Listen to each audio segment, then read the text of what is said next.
everybody. Welcome back to Psychedelics. Today, I am joined by Gina Gratza today. How are you doing today, Gina? I'm good. How are you doing, Joe? Wonderful. Wonderful. I'm really excited to finally get you on the show. So you're an LMFT in Oregon.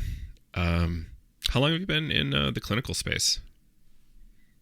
I've been practicing for 10 years. Yeah. Amazing. So many lessons. And you're in Oregon, so you're in the epicenter of this new psychedelic revolution. But you know, one of the wettest places in the country, but you come from one of the driest places. You're originally from Arizona? Yeah. Nice. I had to get around out of the desert and into some more nature and trees, and I definitely found that here in the Pacific Northwest. There's a lot of them. Absolutely. Cool. So I think I've been aware of you for about a year or so, maybe, but I forget exactly how we started communicating. I think we had linked up at some party in California, and that was the first time we actually got to hang out, which is great. And yeah, let's, I guess, dig into you. Like, let's start before even psychedelics. How did you decide you wanted to be involved in clinical mental health work? As a therapist? Yeah. You know, when I was younger, I had been put in therapy, and the therapists were subpar. And from there, it kind of started a progression of therapists in my life. And many of them were subpar and not really able to drop in and connect in the ways that I needed at a young age. And so I think that planted a seed. Like, I know what I need and I'm not getting it. And I think when I was in high school, I started to think like, oh, maybe this would be a career for myself. And I moved to Los Angeles when I was 19 and thought I would try the acting route. And then I did that for about a year. And then I was like, oh, this is a terrible industry. This is not kind to people. And then I went back to school to go for psychology. But right before I went back to school, I had gone to Burning Man for the first time. And I was 20 years old, and it was my first party / first time ever being around psychedelics. And right after, I started going back to school. So I think it's poetic that those two things merged at the same time, both my introduction into psychedelics and Burning Man and that kind of like experience, and also going back to school for psychology and understanding the human mind and the way we operate and trauma and so forth. Yeah. The Burning Man experience is something else. It's a fascinating controlled chaos. I don't even know about controlled, if that's the right word. Somehow contained. But it's a lot of folks' first introduction. Yeah. I went back for the next 8 years, and alongside going to school. And I actually wrote about it in my letter of purpose in graduate school. I was like, I'm not going to be ashamed of talking about Burning Man in my letter of purpose. And it is this chaotic place. It's also this like adult playground. It's also this place of such unique expression and nudity and a massive playground and a small city of delight, debauchery. Like it's fascinating, and it was a really beautiful experience to have grow alongside me in my young adulthood as I was also going into school. So yeah, I mean, and it's evolved over the years like everything does, but it's I have much appreciation for it and the way that it shaped the young adult that I was. Yeah, that's amazing. So was it immediately clear when you were training to become a therapist that psychedelics would be available for you to be able to work with clients in the future? I remember like I was getting ready to graduate. So it must have been like 2012, maybe 13. I graduated in 13. So maybe 12 or 13. I remember going to a lecture presented by Alicia Danforth on MDMA for the treatment of social anxiety for folks with autism. And Rick Doblin was there, and I was just really excited about it. I even wrote like a little letter to him because I didn't have business cards at the time, and I like walked up to him and introduced myself and gave a letter about how I work with eating disorders. And I guess actually it might have been 2014 or 15. But like that started to kind of come into my mind around that time that, oh, this is happening. People are using this for the treatment of various mood disorders and possibly eating disorders. And being out on the playa at Burning Man, I had also seen Rick speak and other speakers at Bronner's. And so it was starting to kind of put the seeds in my mind probably around, I don't know, 2012, 2013. So it was like, get the degree, go get your trainingship and your internship, and then continue to follow the psychedelic movement. Go to the conferences, go to the lectures, go to the Burning Man tents, and get familiar and network with what's happening in the field. And I did that, and I kept going up to Rick Doblin each time I saw him, and I was like, I wrote you a letter, do you remember me? And after like 4 times of doing that, he's like, yes, I do remember you. You work with eating disorders. Let me connect you with someone else, and connected me to other folks who were working in the field of eating disorders. And so I knew about it, and I would say Burning Man kind of sparked it because of my own personal experiences. And then being like, okay, who else is working with MDMA in the treatment of like healing or experiencing self-love and compassion? Like there's got to be something more to the application of this within the mental health field. And sure enough, here we are today, and so many beautiful things have happened since. Amazing. So, yeah, like you timed it really, really, really well, given that Oregon just flipped over to having legal psilocybin. But I assume, from what I understand, you were doing some ketamine work before that?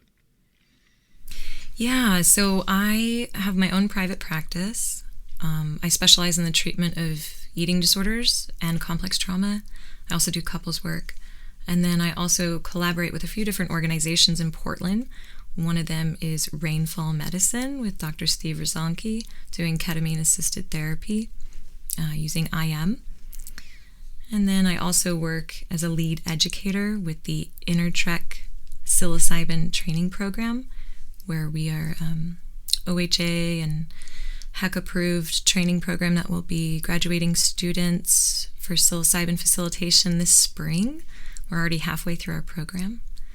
And then I also work as a research therapist with the Social Neuroscience and Psychotherapy Lab under the direction of Dr. Chris Stauffer over at the Portland VA. And currently we have a psilocybin-enhanced therapy for methamphetamine use disorder with veterans in a residential treatment setting. And then we have a couple more that are due to launch later in the year as well. And is dosing underway yet in that one? In the first one, yeah. We've started. Outstanding. Mm-hmm. Yeah. That's so cool. Let's get it's beautiful. You and Dr. Christopher on eventually when we're ready to talk about it. I would love that. Yes. I haven't heard of other psilocybin trials inside the VA yet. Mm-hmm. Is it the first? Do you know? It's the first one here in Oregon that is happening. I can't speak for what is moving around outside the state, but I know here in Oregon, this is the first research with psychedelics that are happening, and then in the Portland VA. And then we also are going to be doing a MDMA group therapy with PTSD as well. And that's going to be sponsored by MAPS.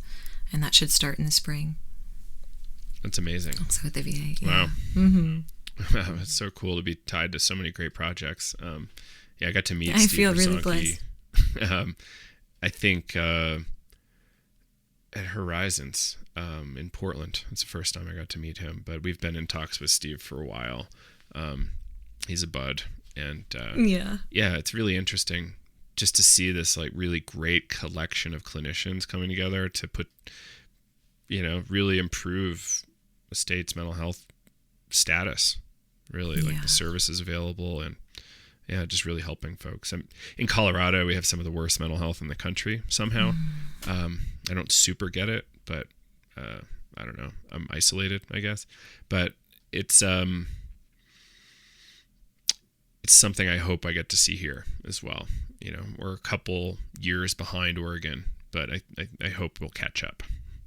I have no doubt that you guys will. Pedal to the metal, in my opinion. People need help.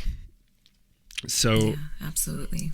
I'm kind of curious, like what was it in the literature or your experience as a clinician that said, okay, yes, I heard all these fantastic stories from Rick and other researchers like Alicia, but what made you actually really want to stick with it and like dig in and stay engaged? Like, were you kind of disenchanted with current treatments that were available, or is this just that much better, or how did that work for you? Yeah, thanks for asking. So, I started working as a trainee at the Salvation Army. The first time I ever started working with people was Salvation Army with homeless male war veterans in Skid Row, Los Angeles.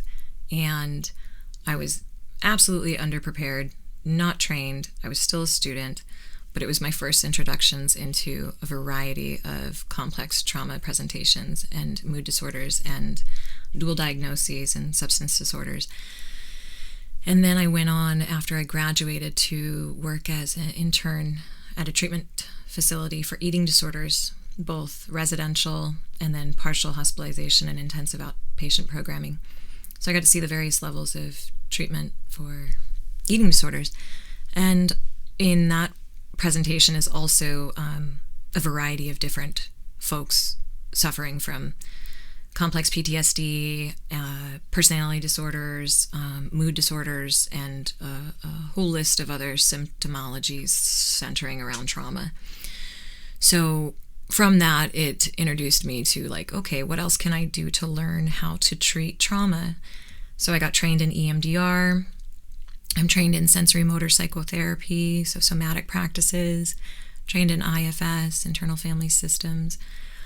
And these are all wonderful modalities, and I now work in private practice, and I still use these modalities, and I have, some of my clients respond beautifully to them. And some of my clients I've been working with for 4 or 5 years, and we are getting traction because of a relationship and a rapport and a trust and the compassion in my heart and the empathic attunement. Like, all of these things have a great deal influence on the work that can happen.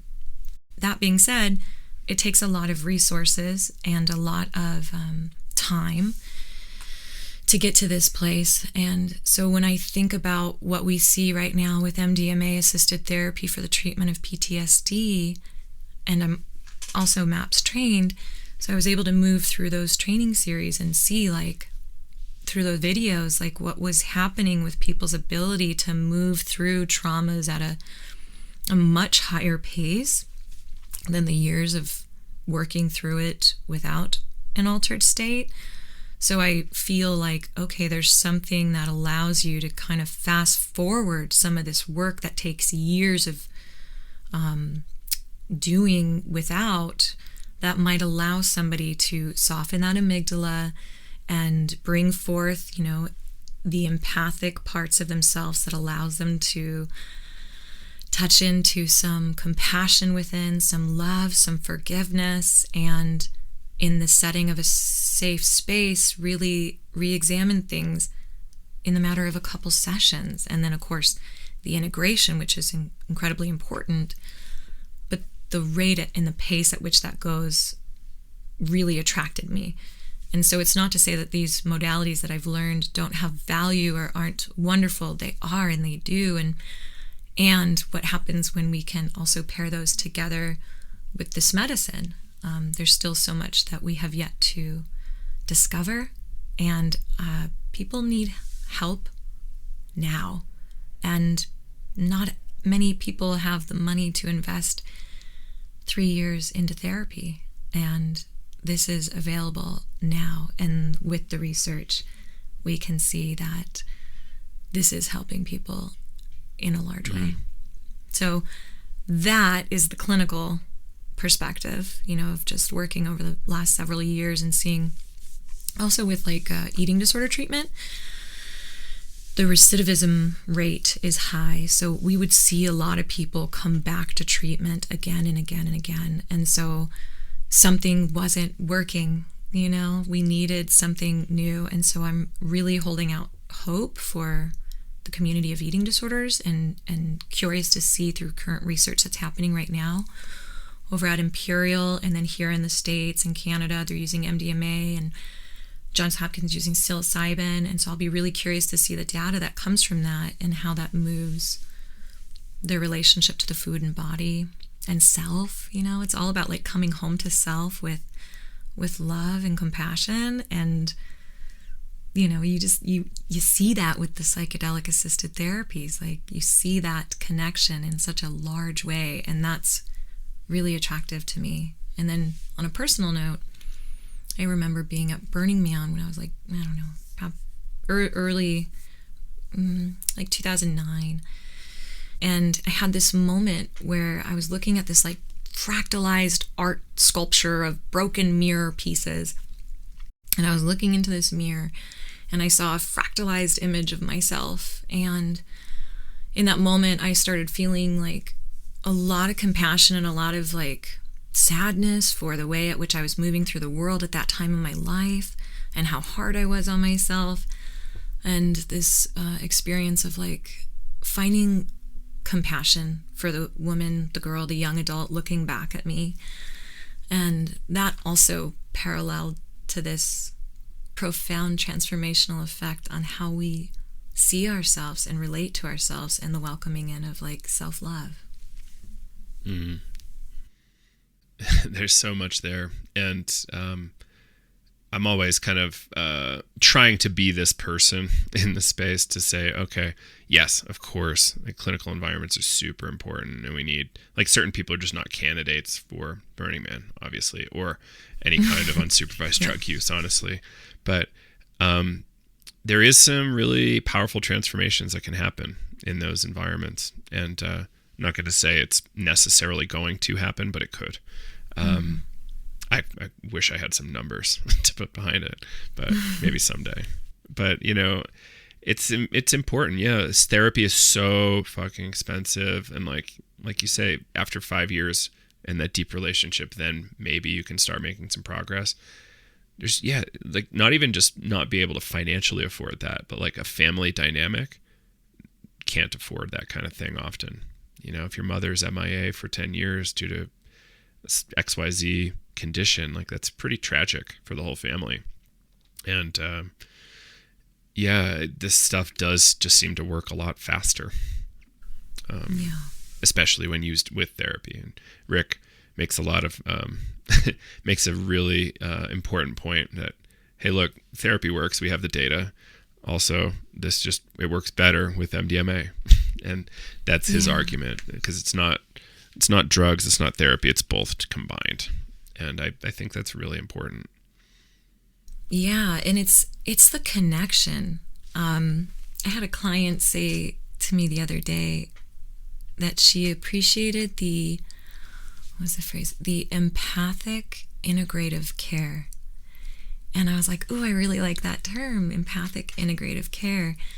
And she was speaking about, the ketamine services and then the individual work that I was doing with them. And I appreciated that term because it's not just therapy, it's us connecting to another human being in an empathic way. I'm here with you.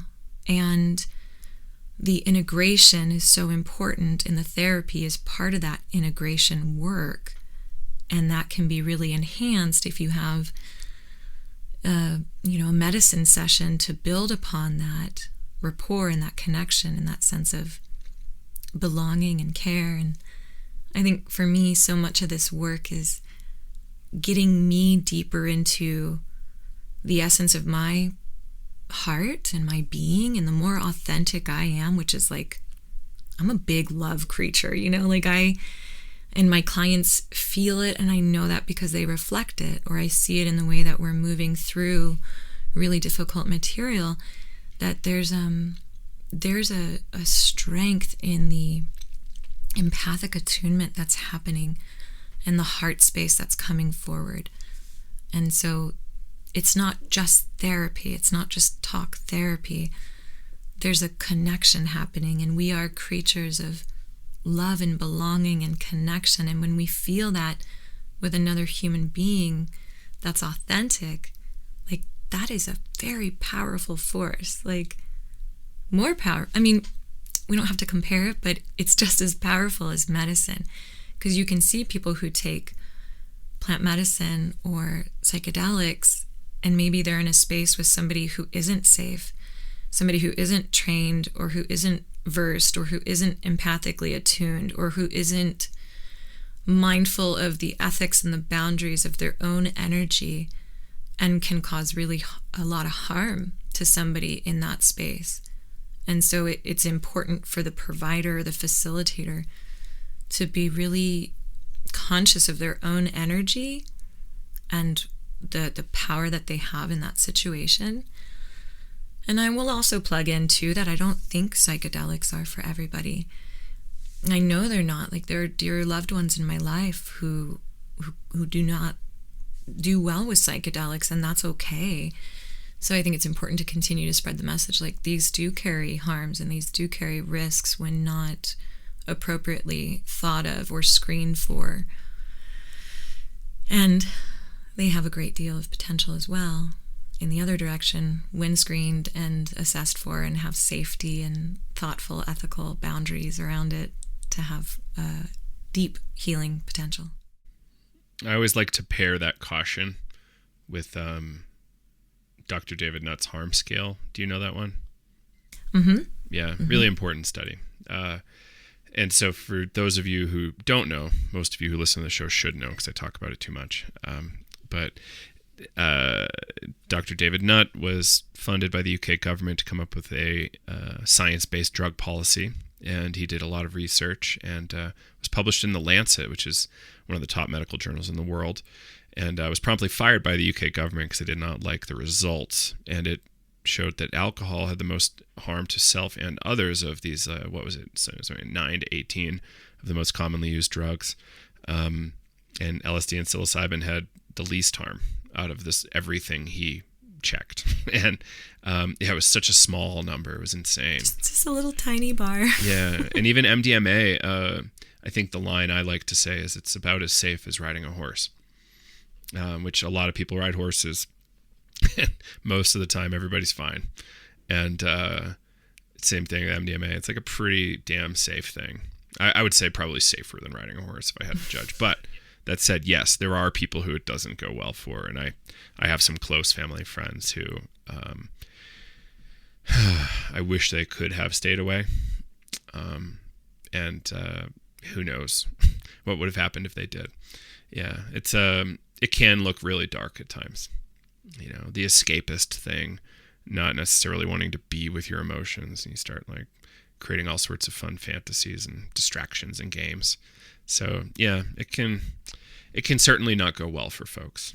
But you know, in terms of government sanctioned molecules, these ones are certainly not sanctioned, but they seem safer than the ones that are, typically speaking.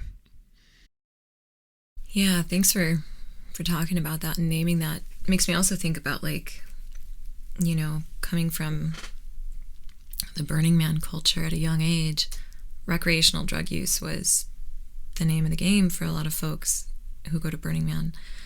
And that was my first introduction into how people were with psychedelics and altered states. And then as I got older and, you know, really made the journey over to Oregon, started seeing it in a more intentional, ceremonial way and moving away from recreation. Not to say that recreation doesn't have its own place, But the difference of an intentional or even ceremonial way of like, okay, instead of being at the party and taking this substance for fun, which is totally cool if that's, what you want to do in a safe way, just be careful.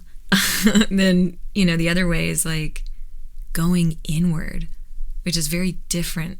It's a different way, I think, for many people than we've been taught, obviously not for everyone, because of course these medicines are, very ancient, and there's indigenous roots for many folks who've been using this plant medicine for ceremonies for a very long time. But for those who are new or of the Western world, then there's this like new conversation happening about like taking psilocybin with eye shade, with music, and going inward. And I know from the recreational scene, like that wasn't happening, So it's a new idea to, I think, some of the underground culture, festival cultures, and it's a vastly different experience. And when I hear you say like, oh, it brings up all these emotions, and some people may not have been properly prepared, which we go back to like talking about the importance of preparation and assessment and the integration. My colleague who works with me over at InnerTrek, he says preparation is 25%, the experience itself is 25%, and then the integration is 50%. And I really think that's true. It's like the work is like, what do you do with this experience? We're not trying to have a psychedelic assisted therapy appointment every day.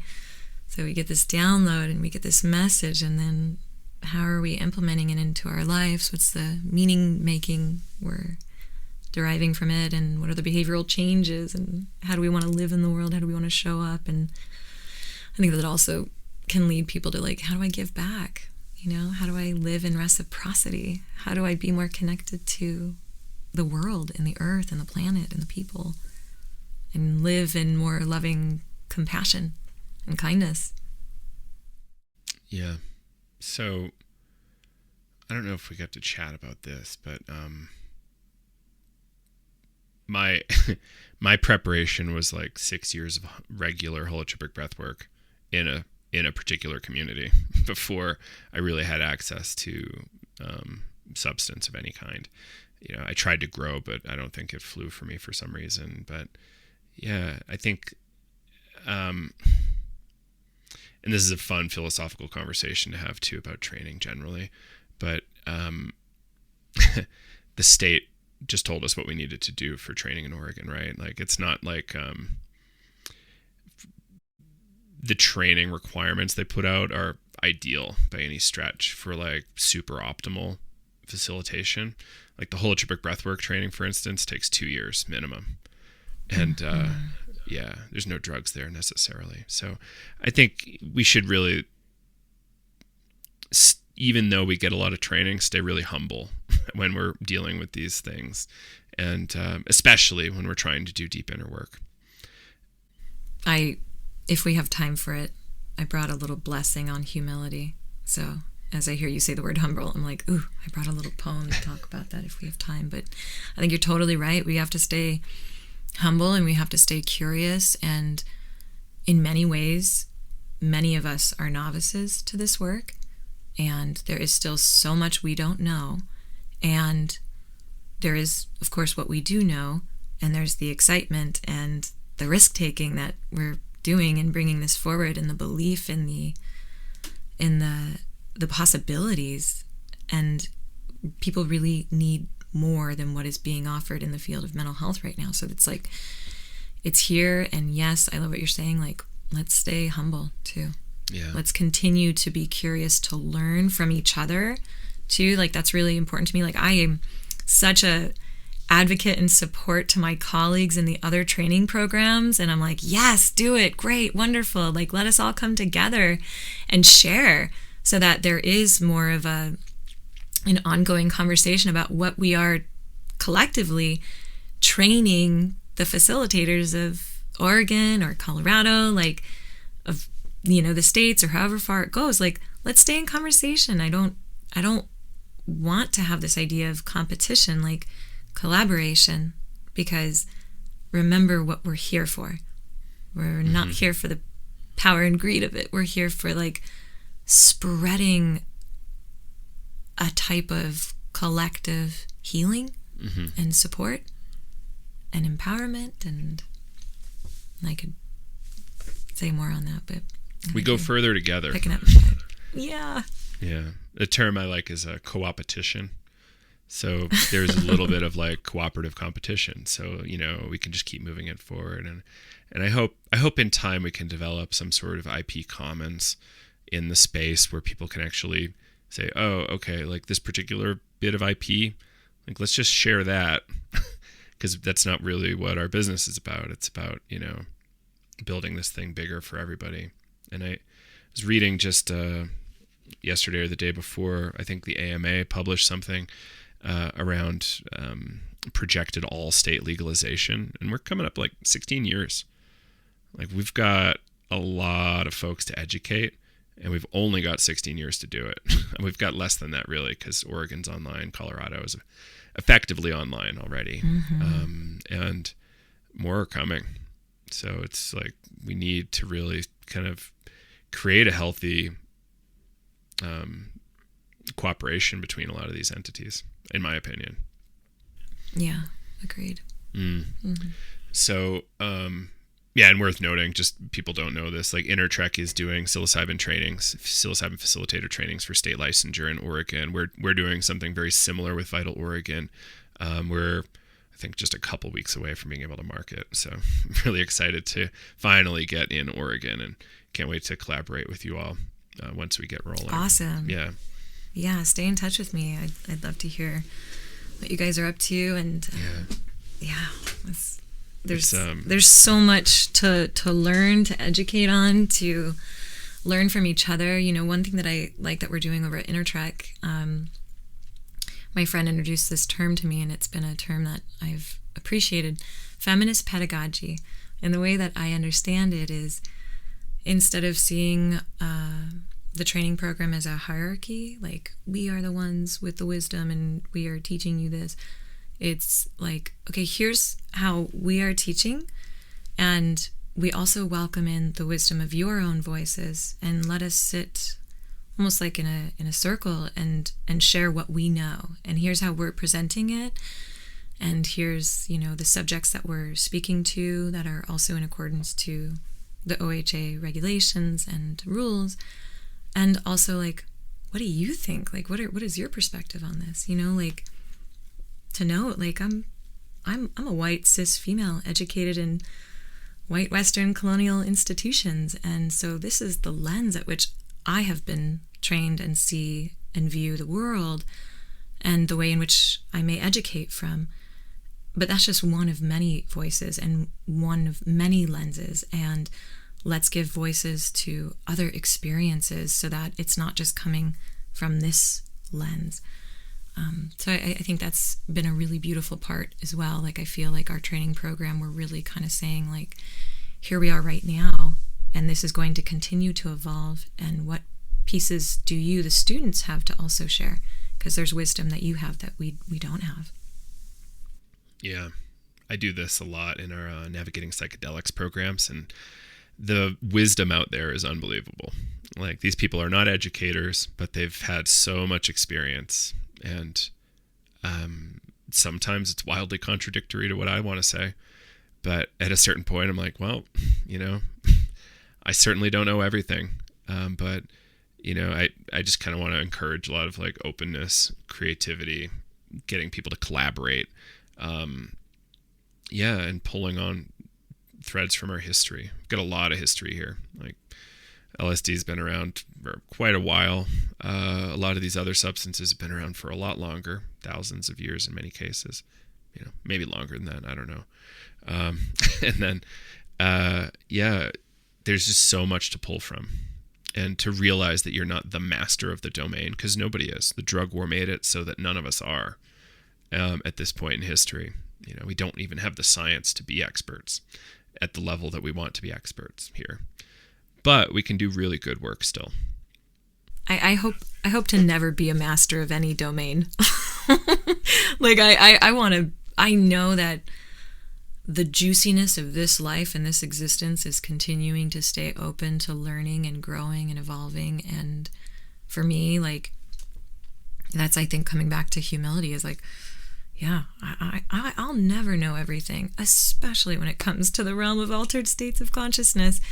We're trying to understand life in this state of consciousness, let alone bringing in altered states and the many different dimensions at which things can come through to you, and the uniqueness of everyone's experience. Like, that brings us back to, or not back to, but the concept of the inner healer, or the self energy, or the wise self within, is so uniquely different from everyone else's. And so there's that invitation through this work that, you know, the answer isn't in your therapist, the answer isn't in your doctor or your practitioner or your teacher. The answers are within you. How is this education, or how is this medicine session, or how is this therapy session? How is it moving through you and the inner healer within you? What's resonating? What's speaking to the essence of your own being that resonates with you? And if somebody's saying something that doesn't resonate with you, then okay, that's not for you.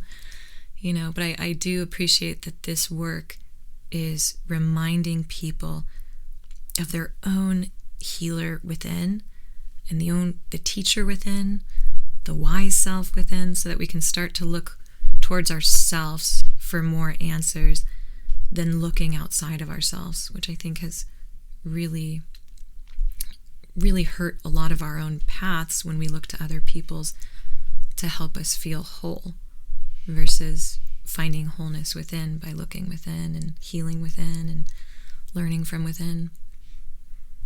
It's reminiscent of a lot of my Holzberg breathwork training and experiences, and my reading of Groff as well. There's just so much inside of us. Infinitudes. What a rich experience that must have been for you. 6 years with them. Yeah, it was with my teachers in Vermont, Lenny and Elizabeth Gibson.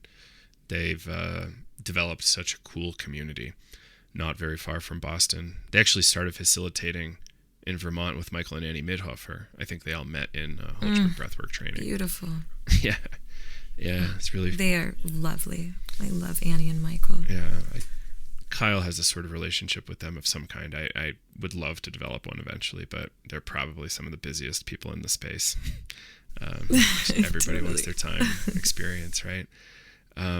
Yeah, I did a training at MAPS with them, and you know, they've been together for so long and they're doing this work, and I was just so curious as a couples therapist. I wanted to know more about their relationship, and I was just like, could I just talk with you over lunch and learn more about your relationships and, you know, what's helped you be here now in the ways that you work together in the connection, what's fostered, you know, supporting the connection for all these years. And they were totally down for it, and it was wonderful, and I had a lovely interview with them just for me, just, you know, to be curious about what makes relationships work and last. They're lovely. I'm so grateful for them.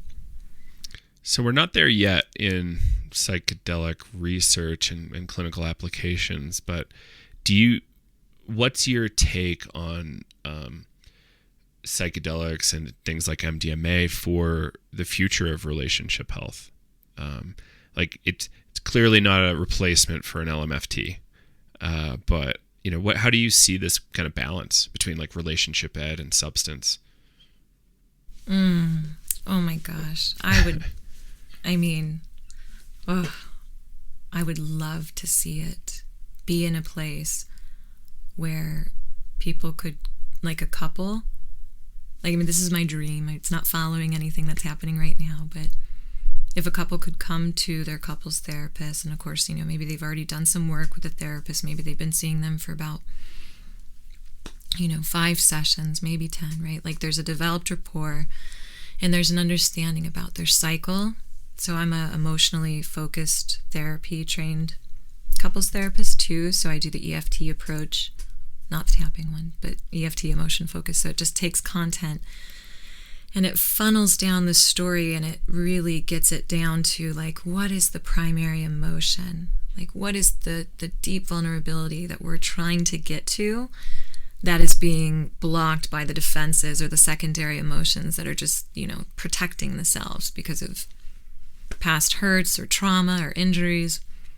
So if we could understand the negative cycle and understand what that vulnerability is that we're trying to get to and have that laid out and then bring in medicine and then have that be supported and just cared for by the therapist in the room, it would be really amazing. I think there's a great potential there for deepening because, again, we're looking at MDMA lowering the amygdala to enhance the neurotransmitters that support the oxytocin, right? And like the connection.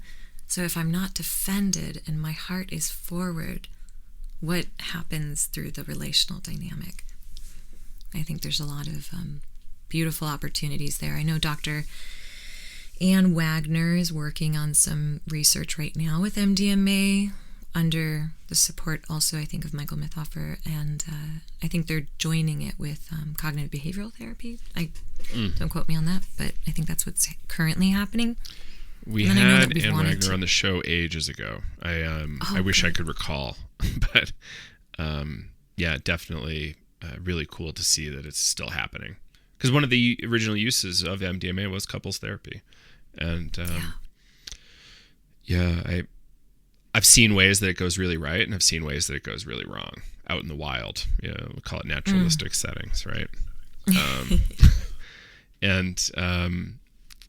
think with a really good controlled frame, like we could really help a lot of people stay together here. Yeah.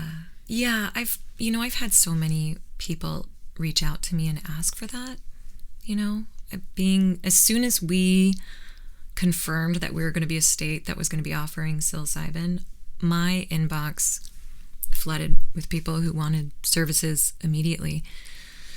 And then people who wanted MDMA services within my couples also started to increase. And of course, it's illegal, where that's not something that we're offering. It's not something we have even on a timeline just yet. Of course, MAPS is hoping for a couple of years from now, but we just have to kind of slow and steady wins the race, One thing that I've learned as I've been following the path for 8 or 9 years within the legal framework of psychedelics is, I don't know if it's MAPS saying, but hurry up and wait.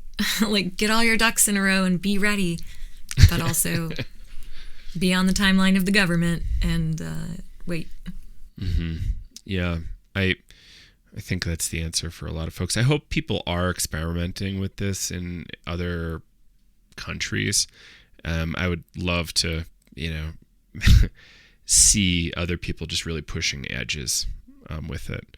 And I don't know how dangerous it is really anymore. Like, I think a lot of governments are just feeling that the drug war was forced on them. They didn't really want it to begin with.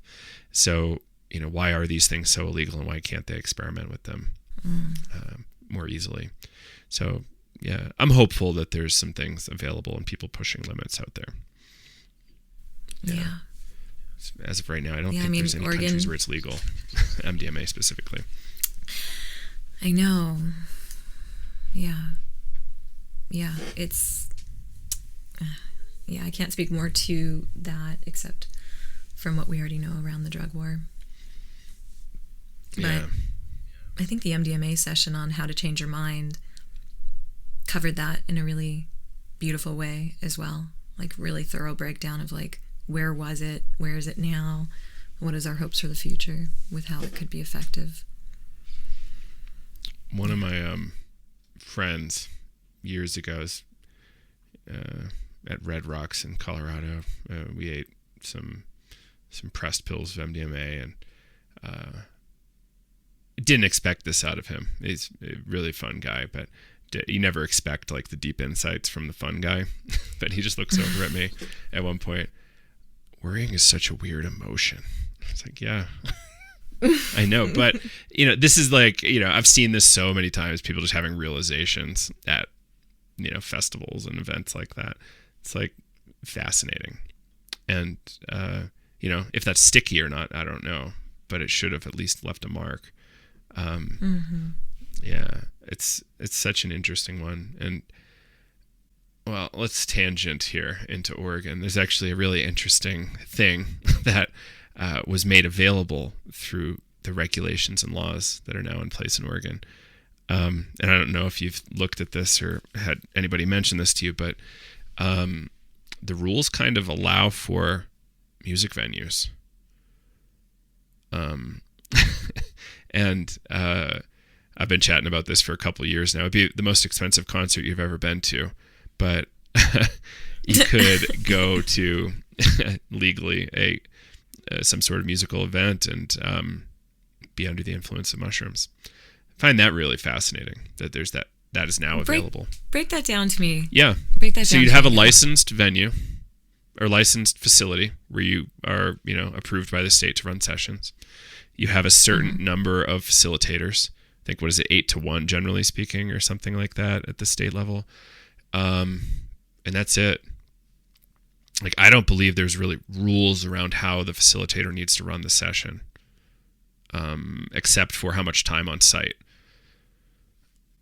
But you might know better than me. Yeah, there's definitely rules around how to run a group therapy. Mm-hmm. So, like, maybe the music venue becomes a psilocybin service center, which, has to go through its own process. Mm-hmm. But then they would be working as a group therapy model. So, when I think about a group therapy model for psilocybin services, I guess we'd have to have a conversation about dose, right? Like, if this was supposed to be a large dose, then it's hopefully not going to be a concert. Yeah, right. Like 5 terrifying. grams doesn't seem appropriate. Neither 3. Yeah, like. Yeah. But I would be curious, like, I mean, yeah, it is things like that we don't yet know, because at this point we have facilitators that will be graduating our program in the spring, and I think we're the program that's going to be graduating the first round of folks, and then they'll sit for the exam, and then that should be ready to have them certified by summertime. But we also don't yet know how many service centers approved are out there. So, I know people are ready. People are ready to get psilocybin services right now. And we have to wait till we have the facilitators. And then we have to also know, like, the OHA approved manufacturers and the OHA approved service centers. And yeah, I mean, I'm absolutely curious about any music venue that's planning on doing that. I haven't heard of anyone personally. Mm-hmm. Right now, I know that it's a really expensive and weird business model. I just know the thing is available, at least legally, but it's a weird one. I hope that's not where we start. No, because clearly not. I know all eyes are on us for this launch, and but it's a big responsibility. Mm-hmm. Both, I feel it as an educator.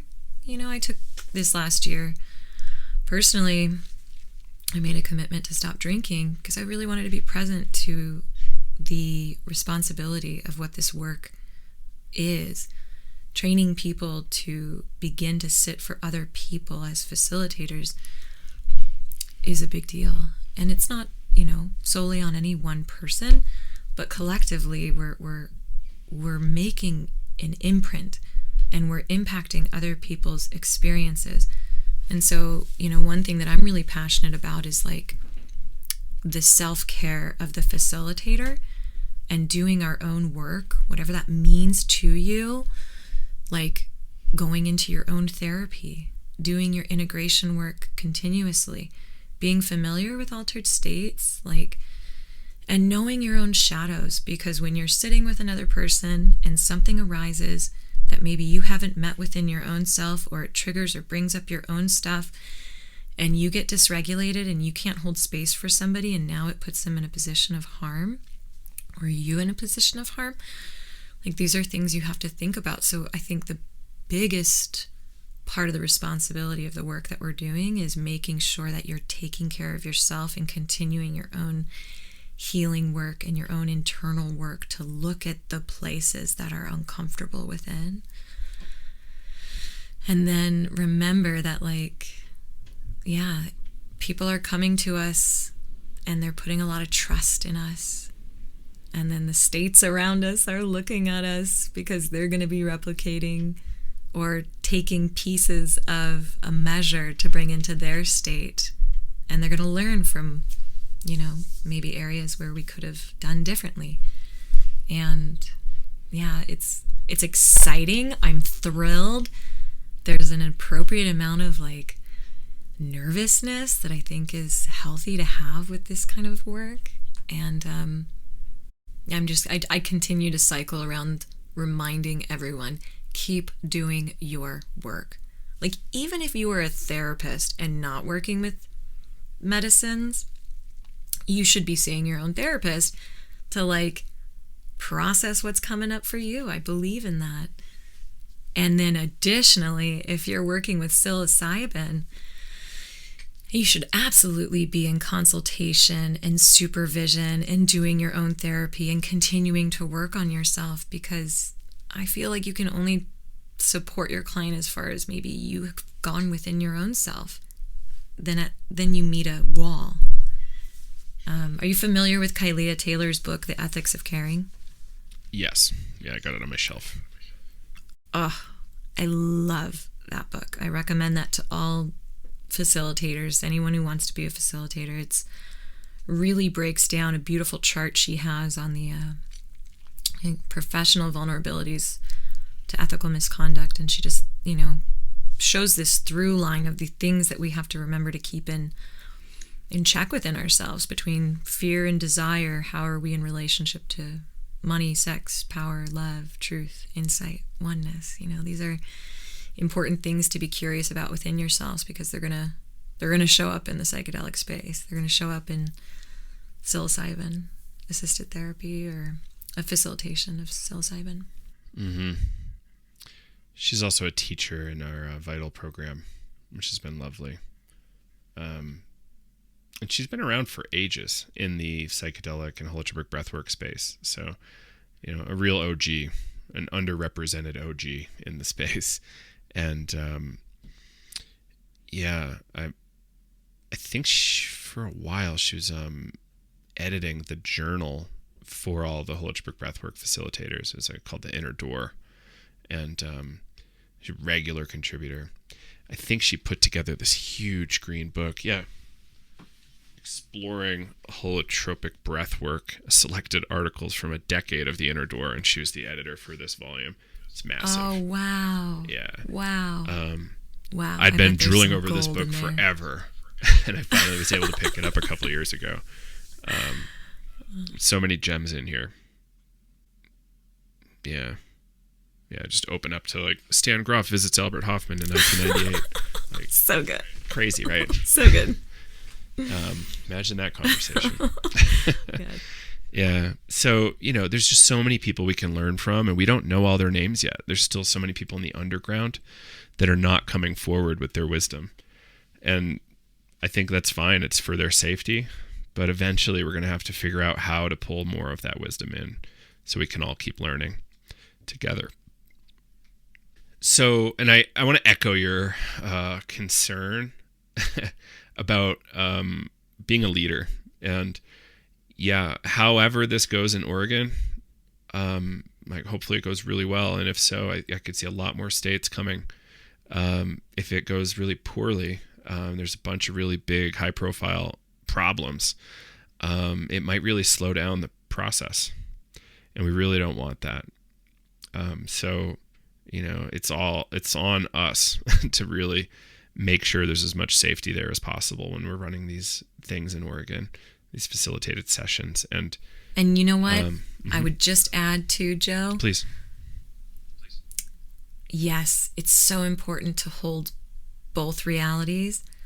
And I'm going to sprinkle on there that I'm really inspired by the people I'm collaborating with and the people in the field, by the folks working alongside me at InnerTrek, the passion, the presence, the integrity, the grace, the enthusiasm, and the shared understanding of the importance of ethics and boundaries and collaborations, like all of these qualities really inspire me and inspire me to think that like this is going in a direction that feels like it's going to be successful, whatever that term looks like. Like I feel good about it. I do.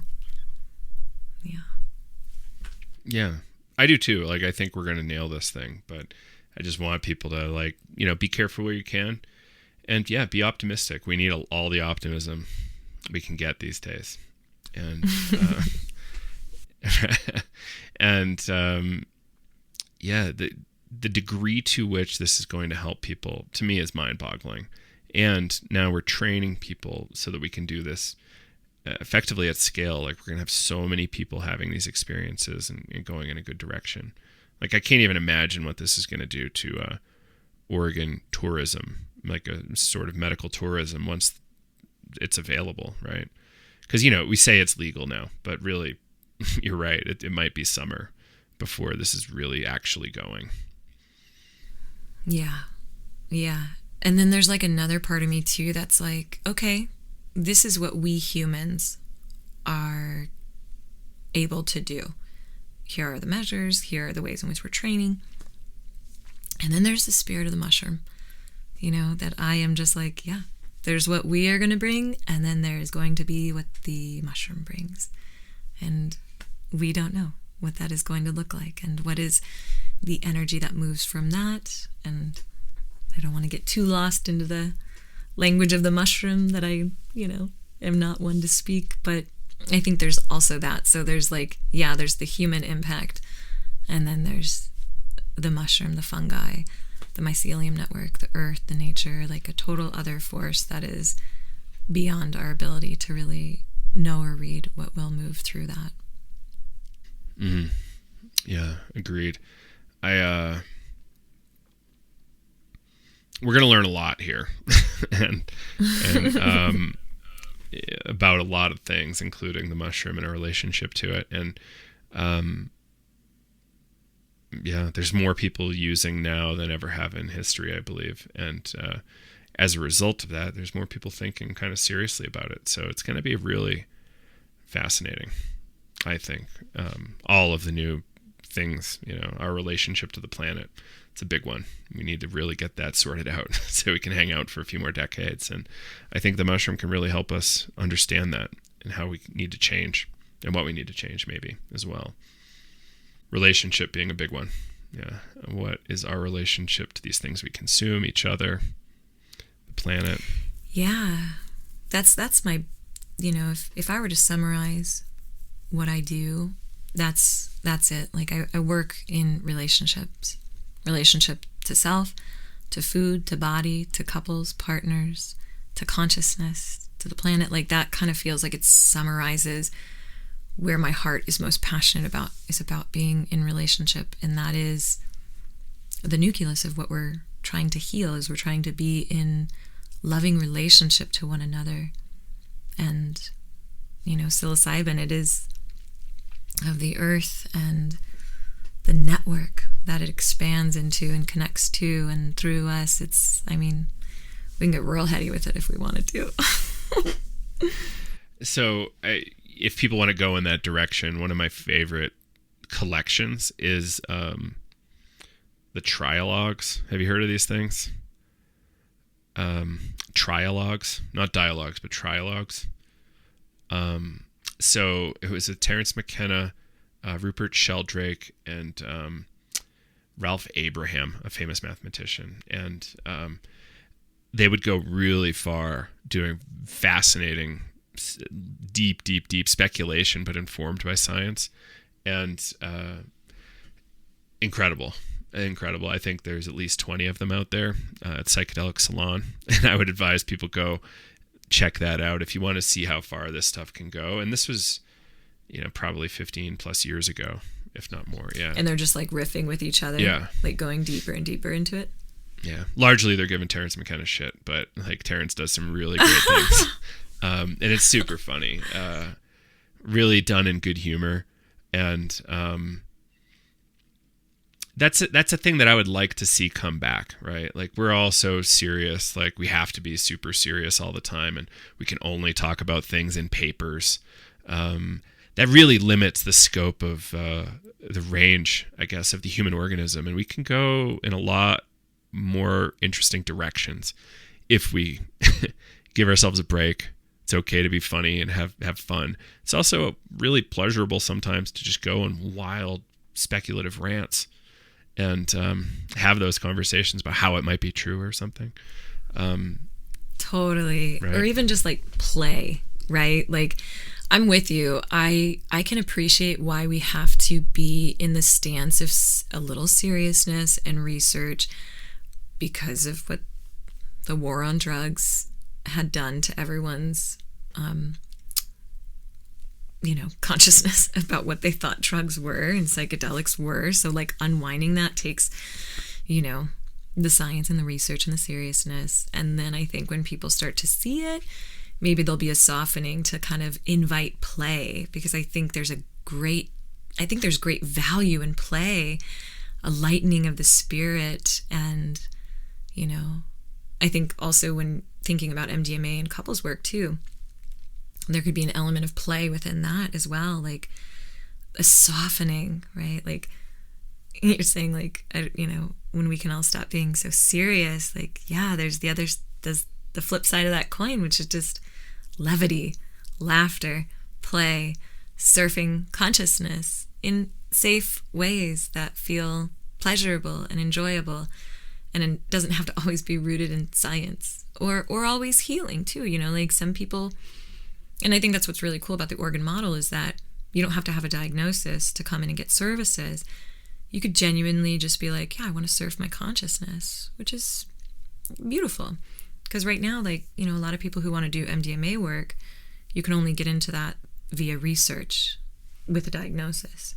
So to be able to like go into a setting here in Oregon in the next 6 months and surf consciousness, like that's it's pretty radical from where we were 10 years ago, 20 years ago, 30 years ago. Yeah, absolutely. Yeah. Another term I'll just throw in just to as a vocabulary booster, conviviality. I remember, who was it? Are you making up these words? They're so good. Tell me what this one is. This is real. This is real. I remember Bruce Damer. He was good friends with Terrence McKenna, who's a NASA engineer. He claimed to have developed this skill of endogenous active imagination. I think he was calling it something interesting like that. So he's able to actually force himself into deep psychedelic creative states and solve massive engineering problems. And fascinating character too. He's all over the psychedelic salon as well. Bruce Damer, check him out. Conviviality. What's the term again? Conviviality, the quality of being friendly and lively, or friendliness. The conviviality of the evening, for example. I love that. Right? That's great. And there's a lot there. There's a lot of value in conviviality, I think. Yes. And it's kind of the spirit of Burning Man in a way, too. Bring it back to Burning Man. And it's not just Burning Man, right? This culture is everywhere now. You just have to find it in your local area. And it is there. Yeah, it's the community. I didn't know if I don't know what we are on time, but the community of Burning Man was also extremely healing for me to find a family when I didn't feel like I quite belonged to my family of origin at a young age. Like, I think Burning Man offers a family to the exile archetype. If we're thinking about like Jungian archetypal structures, like the exile or the misfit or the weirdo or the outsider, I think a lot of people who go to Burning Man may identify with that. And then they find community within each other. And then the healing that can happen when you find community of like-minded folks. I think you're right. There is something there. about the archetype. The exile. That's interesting. The fact that it happens in a very harsh environment really kind of makes that more interesting. Food for thought. Archetypes at Burning Man. I think that's a workshop we could run somewhere. Oh my gosh, how fun would that be? Super fun. Yes. Yeah. Yes. Well, I think, Gina, let's wrap here. Where can people find you online? And can you just name your projects you're involved with again as well? Yeah. Thanks so much for having me today. It's been really nice talking with you, Joe. I can be found on Instagram, gina.gratza, and then my website, ginagratza.com. And you'll find on my collaboration page the places that I'm involved with ketamine work, the psilocybin training program with Intertrek, and the research over at the Portland VA as well. You'll find the collaboration page on my website. Yeah, fantastic. All right, well, thank you so much, Gina, and I hope we can do it again. And I hope, well, actually, this is a good plug for you too. I believe we're going to see you at Convergence. I'm going to see you at your conference. I'm really excited about it. It's going to be fun. I hope we're going to do a workshop there that you're going to run, and that's going to be really great. So we'll have the schedule announced sooner than later, everybody. So stay tuned. But Gina, awesome. So much fun, and can't wait to do it again.